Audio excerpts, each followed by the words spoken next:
사랑하는 성도 여러분, 오늘도 하나님의 은혜와 기쁨과 평강이 우리 성도님들의 가정 가운데 충만하시기를 간절히 축원합니다. 한 남편이 몸이 안 좋아서 병원에 갔습니다. 아내와 함께 병원에 가는데 진찰과 검진을 다 받고 나서 남편 나가고 보호자 아내만 들어오라고 하고 의사가 이제 아내에게 이야기합니다.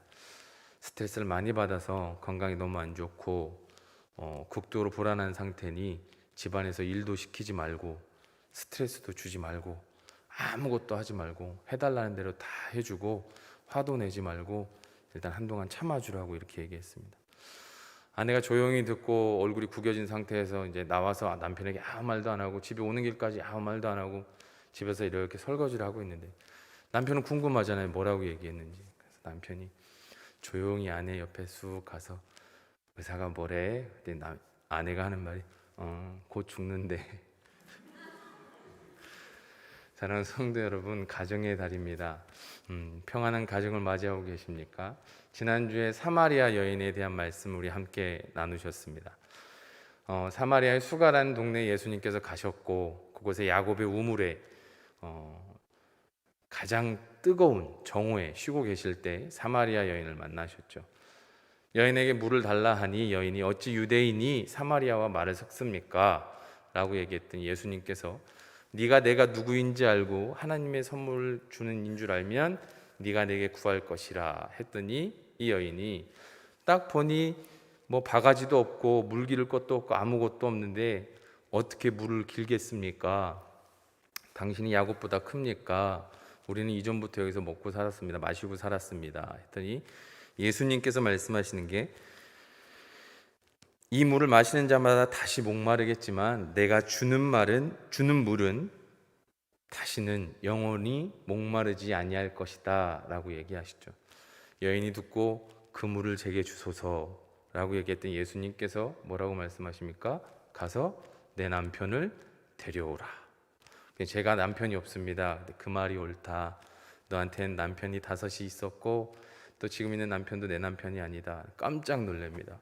아니 당신은 선지자입니다 라고 하면서 이 사마리아 여인이 고백하는 게 뭐냐면 곧바로 선지자로소이다 고백하자마자 이야기했던 게 예배의 자리였습니다.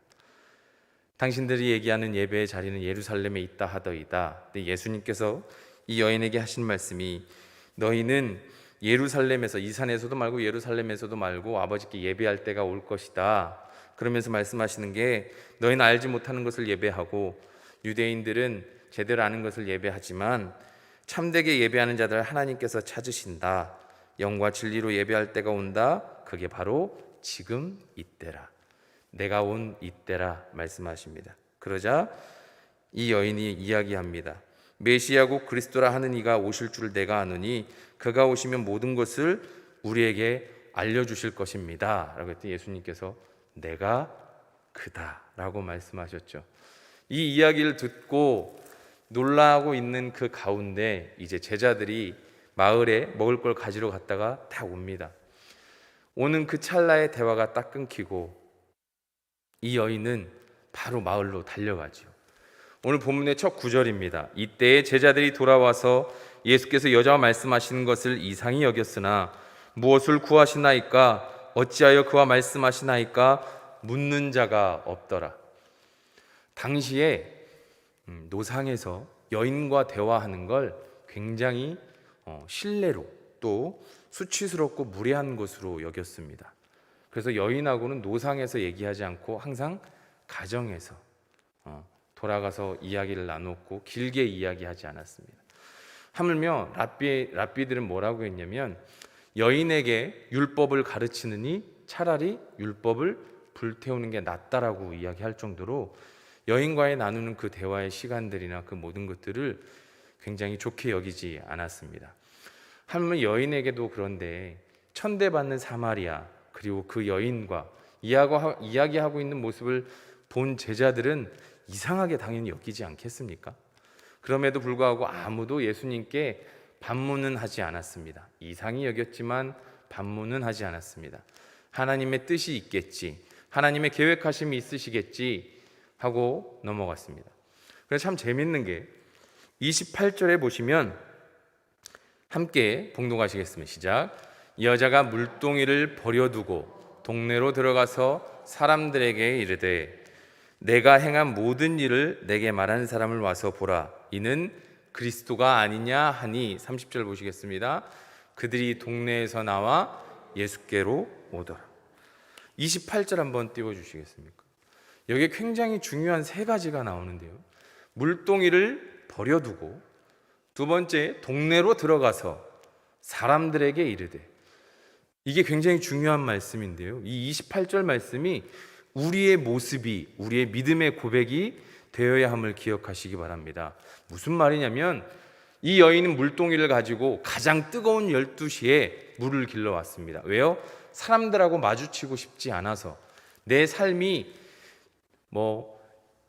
혈통을 잇는 결혼으로 5번을 했든 어쨌든 무분별한 결혼으로 5번을 했든 사람들을 마주치고 싶지 않아서 정오 가장 해가 뜨겁고 사람이 없는 12시에 물을 길러 왔는데, 그리고 먹고 살기 위해, 마시고 살기 위해 물동이를 들고 우물에 왔는데 그 목적인 물동이를 버려두고 동네로 들어간다라고 얘기합니다.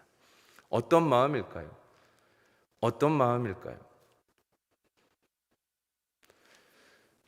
내가 받은 이 구원의 소식, 메시아가 오시면, 그리스도가 오시면 모든 걸 알게 하실 것이라고 이야기했는데 내가 그다 라고 했을 때 예수님을 만난 그 감격에 예수님이 돌아가시면 안 되니 빨리 가서 이 소식을 전해야겠다는 기쁨의 소식으로 내 물동이도 필요 없이 달려갑니다. 사랑하는 성도 여러분, 우리가 육으로 먹고 마시고 즐기고 하는 것보다 더 중요한 게 뭐냐면, 사람이 떡으로만 살 것이 아니라고 마태복음 4장에서 사단은 시험을 예수님께서 말씀으로 이기셨던 것처럼 중요한 건 내가 물동이에 물을 떠서 먹고 마시는 늘 목마른 이 물이 아니라 예수 그리스도를 통하여 나에게 선포되어지는 그 은혜와 사랑으로 말미암아 구원받은, 내가 오늘 이 자리에서 하나님을 영접하여 만난 그 구원의 기쁨이 영원히 목마르지 않는 은혜임을 늘 기억하시기 바랍니다. 이 여인이 그래서 만난 거예요. 얼마나 기쁠까요? 내가 예수님을 만났어. 예수님을 만났어. 내 잘못이, 내 죄가 뭔지 아는 예수님을 만났어. 동네로 막 달려갑니다. 그 모습이 얼마나 신이 날까요? 신나는 모습으로 갈 거예요. 신나는 모습으로. 신나는 모습으로 동네로 막 달려가서 사람들에게 얘기합니다. 29절 말씀 보시겠습니다. 내가 행한 모든 일을 내게 말한 사람을 와서 보라. 이는 그리스도가 아니냐 하니 그들이 동네에서 나와 예수께로 오더라. 그런데 이 29절의 말씀이 39절에도 동일하게 나옵니다. 그런데 이 29절에 내가 행한 모든 일을 내게 말한 사람을 와서 보라. 이는 그리스도가 아니냐 하니, 사람들을 피해 12시에 물을 뜨러 갔던 여인이 예수님을 만나고부터 사람을 피하는 게 아니라 사람이 있는 곳으로 들어감을 기억하시기 바랍니다. 내 수치였던 것, 내 약했던 것, 내 약점이었던 것, 내 부끄러웠던 것, 그러나 예수님을 만남으로 말미암아 그건 부끄럽고 창피한 게 아닌 거예요. 그것을 넘어서는 구원의 기쁨 소식, 내가 예수님을 만났다는 그 소식이 훨씬 더 중요한 거예요. 그래서 사람들을 피하는 것이 아니라 이제는 사람들이 있는 동네로 가서 사람들에게 소리치고 외치기 시작합니다. 사랑하는 성도 여러분, 우리의 삶의 모습이 그래야 되지 않겠습니까?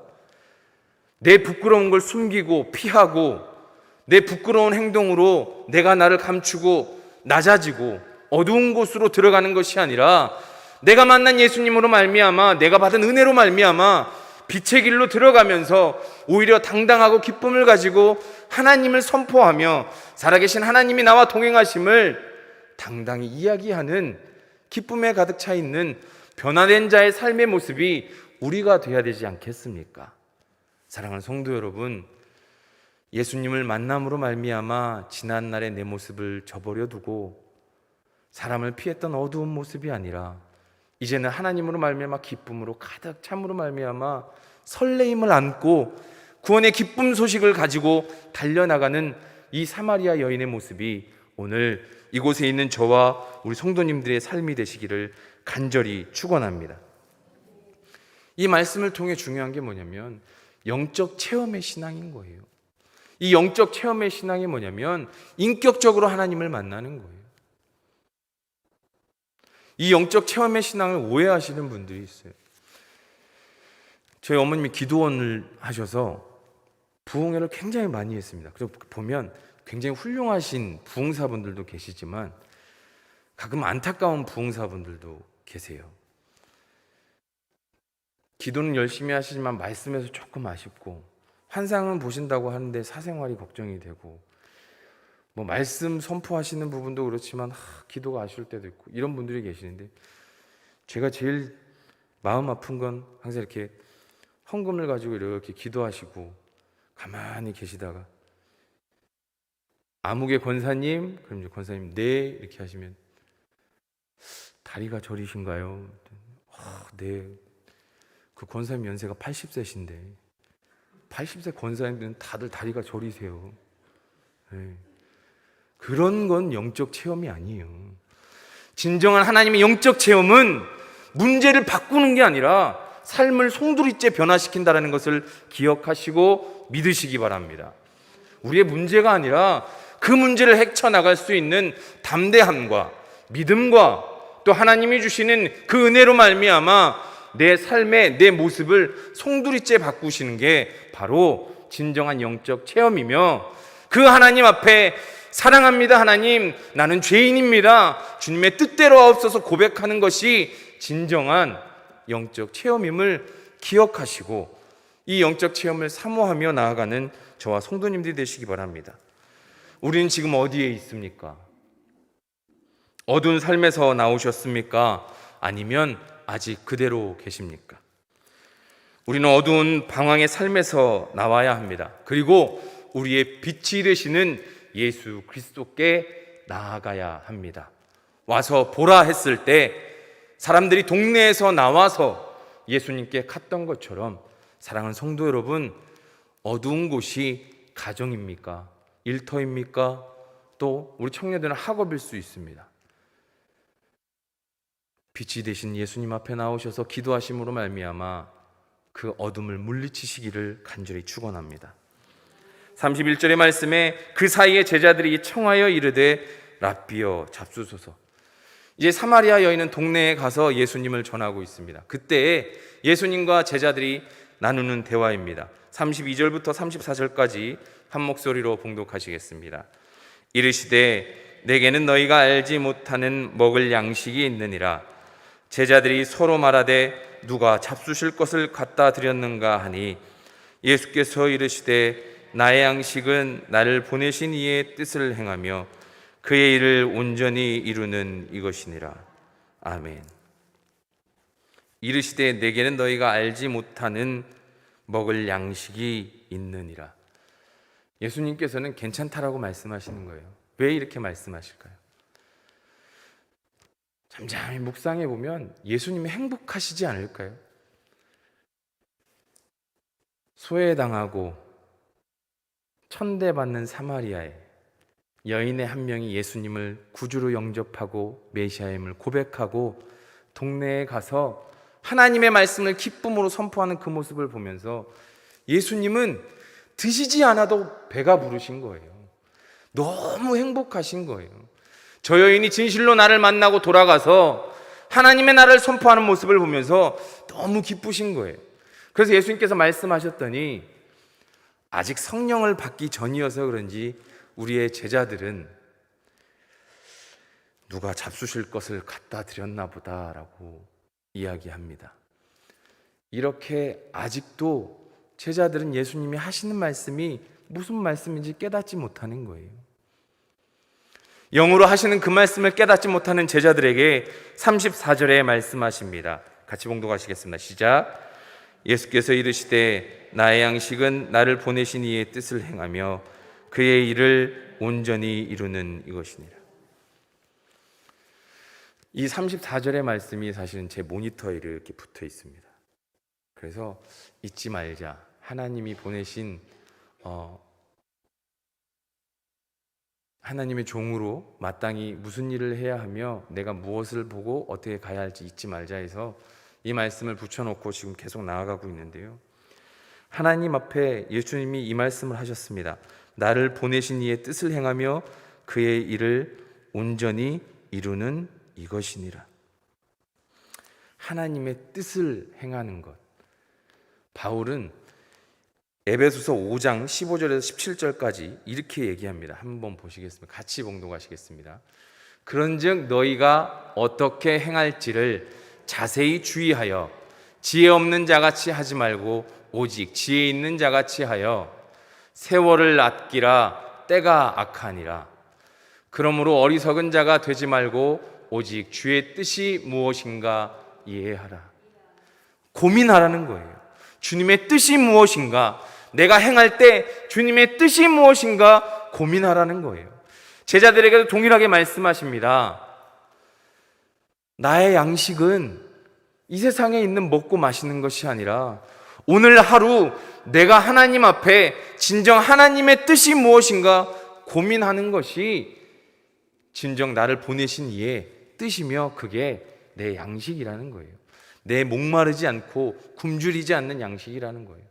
우리가 모두 다 그렇잖아요. 내가 바랬던 거, 내가 원했던 거, 하나님 앞에 간절히 기도했던 거 응답함으로 말미암아 이루어졌을 때 그날 하루는 금식해도 배가 고프지 않습니다. 기쁘거든요. 내 마음에 은혜로 가득 차면 배고프지 않습니다. 오늘 예수님께서 하시는 말씀이 이 말씀이에요. 주님의 뜻으로.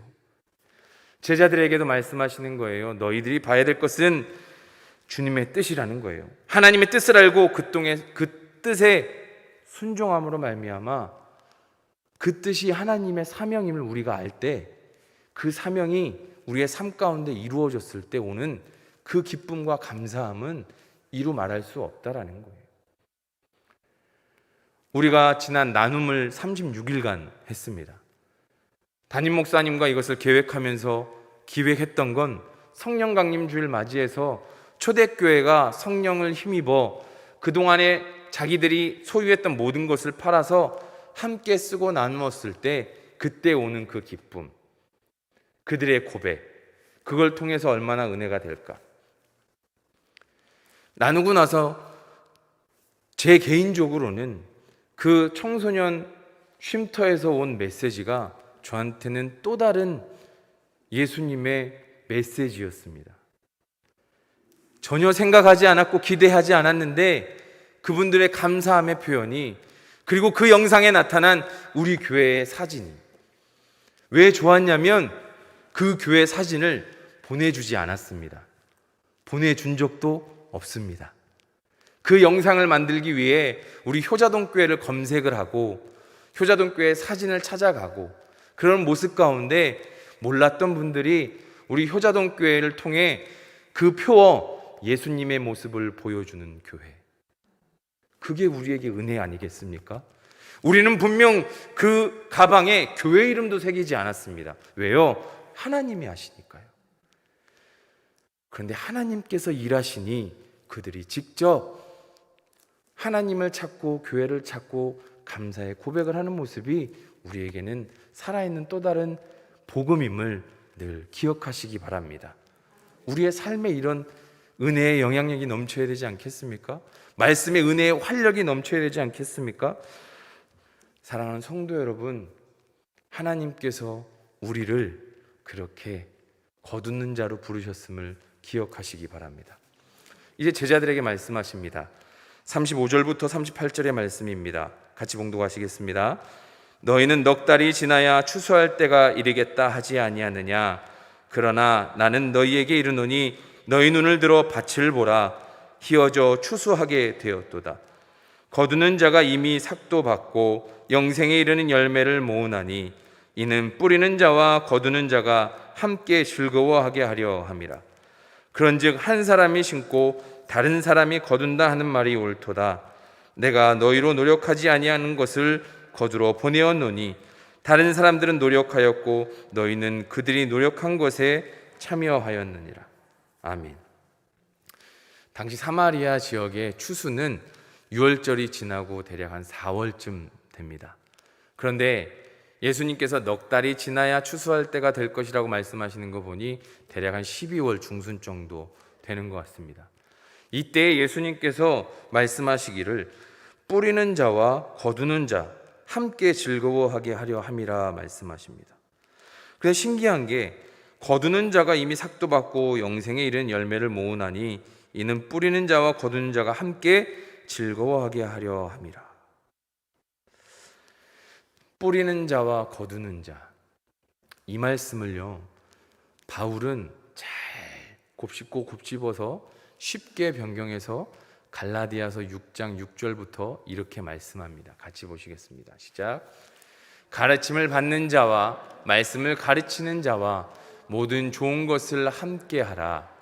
스스로 속이지 말라. 하나님은 업신여김을 받지 아니하시나니 사람으로 무엇으로 심든지 그대로 거두리라. 자기의 육체를 위하여 심는 자는 육체로부터 썩어질 것을 거두고 성령을 위하여 심는 자는 성령으로부터 영생을 거두리라. 아멘. 본문의 말씀에서 나옵니다. 가르침을 받는 자, 가르치는 자는 항상 좋은 것을 함께 하라. 그러면서 스스로 속이지 말라고 합니다. 왜요? 사람이 무엇으로 심든지 그대로 거둔다라고 말씀하십니다. 그대로 거두는데 육체에 따라서 육체의 것을 심으면 썩어질 것을 얻지만 성령으로 심으면 성령으로부터 영생을 거두리라 말씀하십니다. 예수님께서 이 땅에 오셔서 심으신 게 무엇입니까? 사랑입니다. 하나님의 말씀입니다. 그래서 그 사랑이 하나님의 말씀이 됐고 율법의 완성이 되셔서 하나님은 사랑이십니다. 사랑하는 성도 여러분, 예수님께서 오셔서 그렇게 말씀을 전하셨습니다. 그리고 예수님께서 그 말씀을 뿌리셨고 오늘 본문의 말씀에 거두는 자로 초대받은 건 사마리아 여인입니다. 그리고 다니면서 말씀을 막 전하고 그로 인해 많은 사람들이 예수님을 믿고 돌아오게 됩니다. 사랑하는 성도 여러분, 우리는 복음을 가서 내가 믿은 하나님을 전하기만 하면 됩니다. 내가 믿은 하나님. 왜냐하면 이미 하나님께서 뿌려 두셨기 때문입니다. 놀라운 건 뭐냐면 아무리 하나님의 말씀을 공부해야 됩니다, 봐야 됩니다 얘기해도 우리의 의지대로 보이는 게 아닙니다. 하나님의 감동으로, 성령의 감동이 없으면 하나님의 말씀 이 책장 한 장 넘기는 게 자동차 문 여는 것보다 힘듭니다. 이 한 장 넘기는 게. 내가 이 성경 하나 보기 위해서 성경책을 펴고 자리에 앉는 건 내 힘이 아닌 성령님의 인도하심임을 기억하시기 바랍니다. 내가 뿌리고 만약에 내가 뿌린 걸 자녀들이 거두어 드린다고 하면 누구나가 다 힘들어도 뿌리지 않겠습니까? 근데 이 본문의 말씀이 조금은 이상합니다. 우리가 농사 지을 때 보면 뿌리는 분이 가을에 거두지 않습니까? 그리고 세상의 이치는 뿌리는 자가 거두는 게 당연합니다.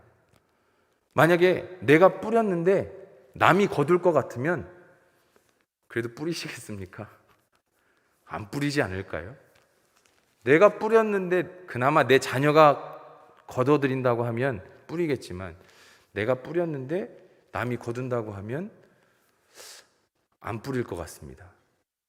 그게 세상의 이치 아닙니까? 그런데 오늘 하나님의 말씀은 뭐냐면 뿌리는 자와 거두는 자가 다르다고 이야기합니다. 37절 그런즉 한 사람이 심고 다른 사람이 거둔다. 이게 뭐냐면 육신으로 심으면 썩어질 것을 거둔다라는 게 이 욕심을 얘기합니다.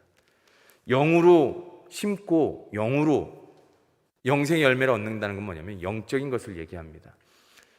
예수님께서 하나님께서 심으셨고 거두는 자의 모습으로 우리를 부르셨음을 말씀하고 계십니다. 이 말씀이 37절의 말씀이 그런즉 한 사람이 심고 다른 사람이 거둔다 하는 말이 옳도다. 예수님이 이 말씀을 여호수아 24장의 말씀을 말씀하시는 거예요. 뭐냐면 이 이스라엘 백성 유대인들에게는 이 말씀이 맞는 말이에요. 왜 그럴까요?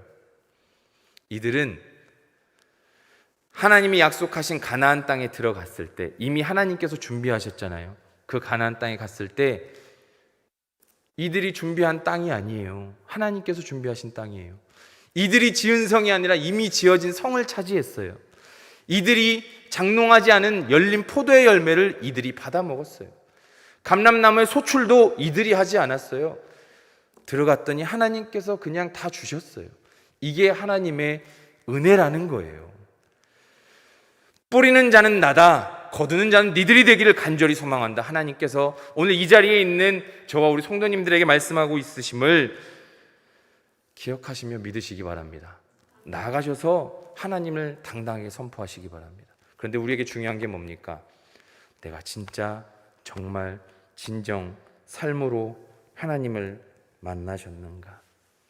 사랑하는 성도 여러분, 전도뿐만이 아니에요.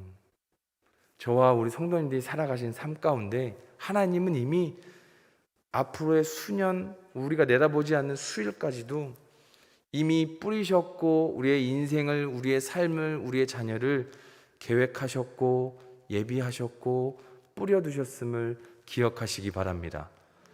그 믿음의 삶, 우리의 길을 인도하시는 뿌려놓으신 그 길에 우리는 이제 순종만 하면 됩니다. 순종만 하면 하나님께서 예비하신 그 길에, 은혜로 뿌려두신 그 빛나는 그 길에 우리는 기쁨으로 사마리아 여인같이 달려갈 수 있음을 마음에 새기시기 바랍니다. 사랑하는 성도 여러분, 아까 29절 말씀드렸던 것처럼 오늘 본문의 39절 말씀입니다.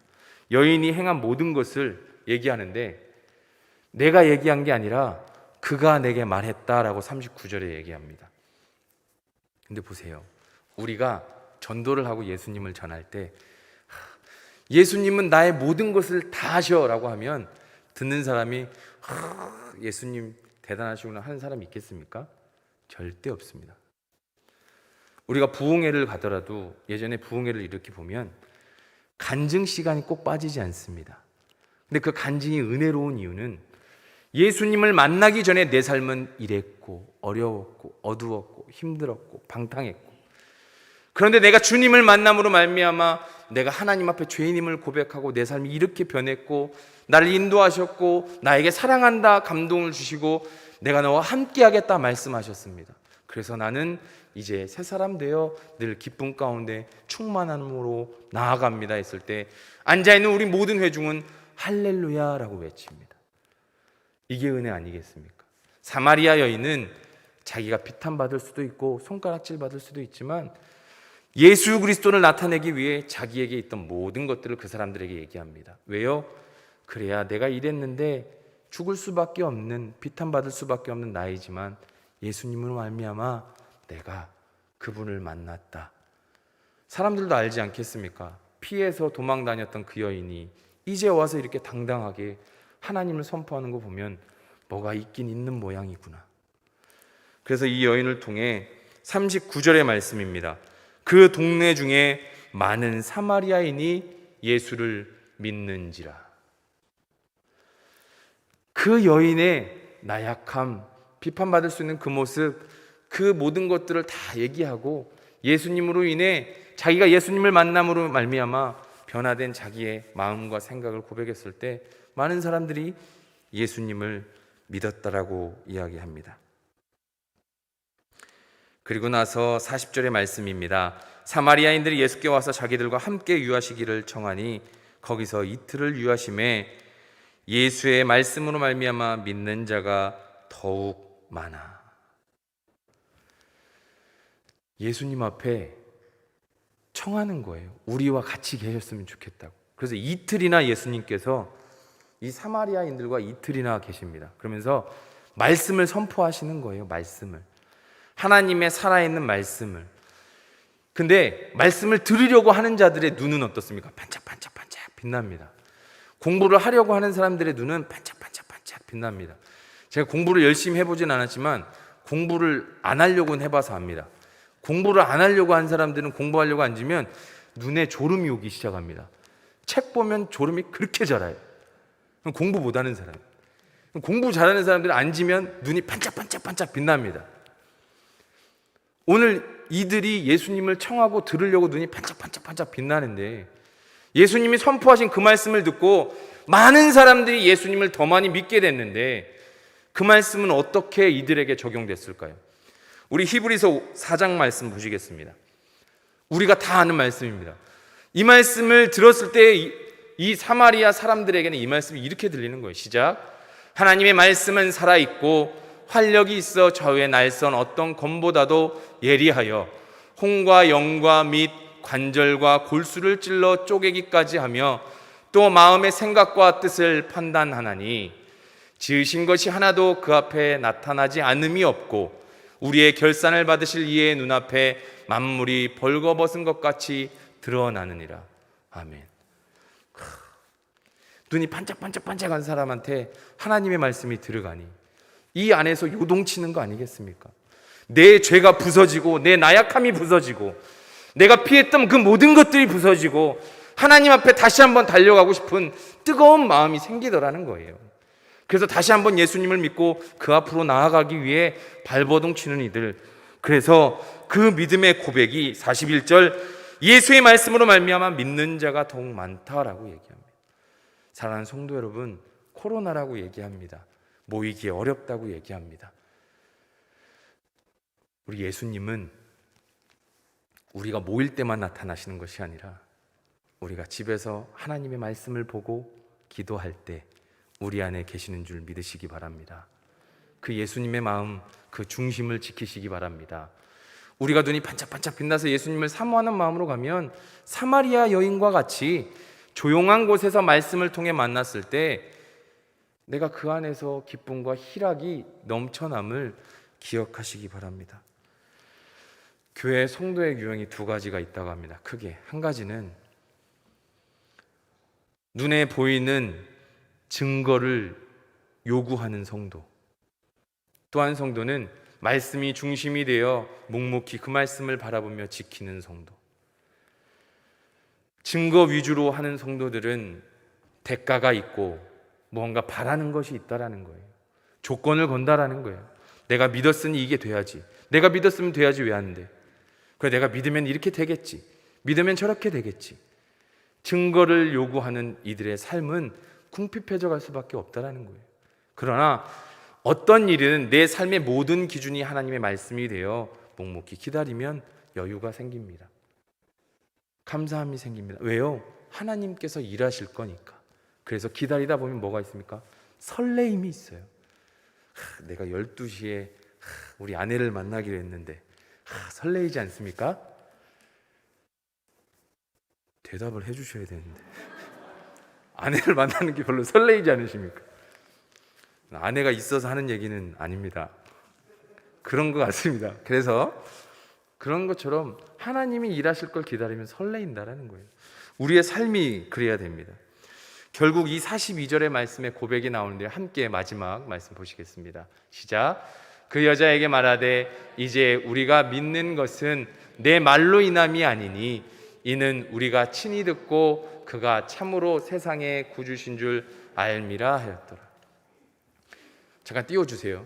제가 이 말씀을 묵상하는데 계속 생각나는 건 우리 교회 학교예요.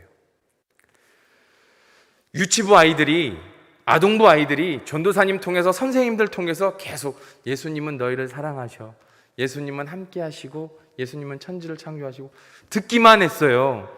사마리아 여인을 통해 사마리아에 있는 동네 사람들이 예수님이 구주인 줄 그냥 듣기만 했다가 찾아간 뒤에 예수님을 모시고 이틀 동안 말씀을 듣고 난 이후에 이들이 42절에 고백합니다. 우리가 친히 듣고 그가 참으로 세상의 구주이신 줄 알미라. 교회 학교 아이들이 유치부 아동부 때 듣기만 했어요. 아직 인격적으로 만나지 못하고 듣기만 해서 알고만 있었던 신앙인데 이제 청년이 되고 청소년이 되었을 때 인격적으로 하나님을 만나고 하나님의 말씀을 통해서 진정 하나님을 만났을 때 우리 청소년 아이들이, 청년들이 고백하는 것이 우리 선생님들을 통해 예수님을 아는 것이 아니라 이제는 내가 직접 예수님을 만났다라고 고백하는 그 모습, 그 고백이 우리 효자동교회에 가득하기를 간절히 축원합니다. 우리 저 안에도 아이들이 있지만 부모님을 통해서 듣기만 했습니다. 그런데 저 아이들이 장성해서 인격적으로 하나님을 만났을 때 예수님이 얼마나 기쁘셨을까요? 그 기쁨을 여기 있는 우리 모두가 함께 나누길 소망합니다. 마지막으로 말씀을 맺고자 합니다. 이 말씀을 바라보면서 제가 느끼는 건 우리에게 부흥이 다시 한번 왔으면 좋겠다입니다. 부흥은 교회의 숫자가 많아지고 교회에 다니는 사람들이 많아지는 게 부흥이 아닙니다. 진정한 부흥의 의미는 하나님 앞에 회복입니다. 진정한 예배자로서의 회복, 찬양의 뜨거움의 회복, 기도의 열성의 회복, 말씀을 사모하는 그 회복, 그것으로 말미암아 하나님이 찾으시는 참된 예배자, 하나님은 영이시니 예배하는 자가 영과 진리로 예배할지니라 믿으십니까? 그 사람이 우리가 되기를 간절히 소망합니다. 우리 교회에, 우리 한국 땅에 다시 한번 회복이 이루어지기를 소망합니다. 우리가 이젠 사마리아와 사마리아 여인처럼 세상의 것을 구하는 게 아니라 주 예수의 얼굴을 구하기 원합니다.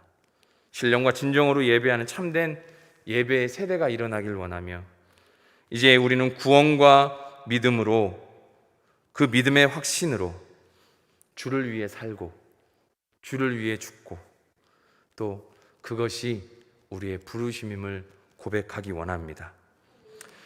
살기 위해서 주님을 따르는 게 아니라 구원을 위해, 또 구원의 죽음을 위해 주를 따르고 우리가 가진 모든 신령한 마음과 정성을 하나님 앞에 드리기 원합니다.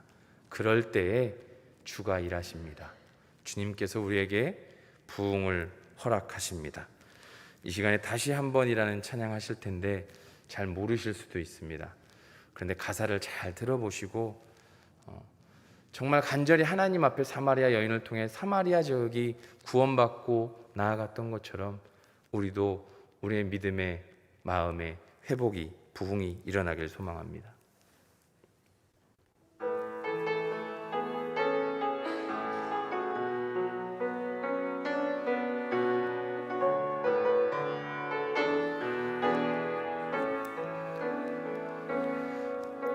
주 예수의 얼굴을 구하며 예배하는 세대 일어나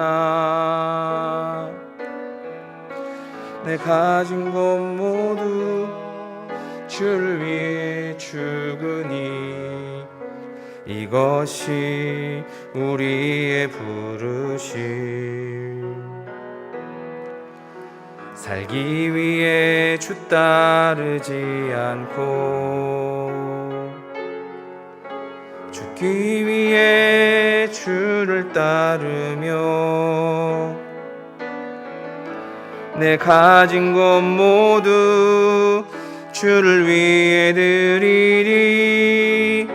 주님의 일 행하시옵소서.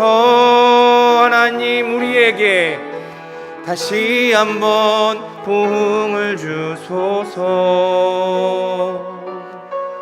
주의 나라가 이 땅에 다시 세워지는 그 영광을 우리 보게 하소서.